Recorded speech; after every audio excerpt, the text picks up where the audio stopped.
UAE ഉൾപ്പെടെയുള്ള Gulf രാജ്യങ്ങളിൽ ചൂട് വർദ്ധിക്കുകയാണ്.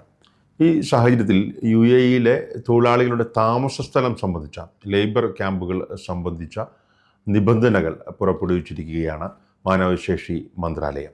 അന്തസ്സുള്ള താമസം, സുസ്ഥിരമായ തൊഴിൽ സാഹചര്യം എന്ന മുദ്രാവാക്യമാണ് ഈ ക്യാമ്പയിന് നൽകിയിട്ടുള്ളത്. തൊഴിലിടത്തിൽ തൊഴിലാളിക്ക് നല്ല താമസം, മികച്ച താമസം ഒരുക്കുക എന്നുള്ളത് തന്നെയാണ് ഇതിൻ്റെ പ്രധാനപ്പെട്ട ലക്ഷ്യം. അതിൽ പ്രധാന ചില നിർദ്ദേശങ്ങൾ മുന്നോട്ട് വച്ചിരിക്കുന്നത്, ഒന്ന്, തണുത്ത കുടിവെള്ളം എപ്പോഴും ലഭ്യമായിരിക്കണം എന്നുള്ളൊരു പ്രധാനപ്പെട്ട കാര്യം. ഇൻ്റർനെറ്റ് ഈ താമസ സ്ഥലത്ത് ഉണ്ടായിരിക്കണം എന്നുള്ള കാര്യം. അതുപോലെ തന്നെ സുരക്ഷാ ക്യാമറകൾ ഉണ്ടായിരിക്കണം എന്നുള്ള കാര്യം, സുരക്ഷാ ജീവനക്കാർ ഉണ്ടായിരിക്കും എന്നുള്ള കാര്യം, ഇതൊക്കെ ഇതിൽ പെടുകയാണ്. പിന്നെ അതുപോലെ തന്നെ ഈ തൊഴിലാളികളുടെ മാനസികവും ശാരീരികവുമായ ഉല്ലാസത്തിന് വേണ്ട കാര്യങ്ങൾ അവിടെ വേണം എന്നുള്ളത് ഇത് നിഷ്കർഷിക്കുന്നുണ്ട്.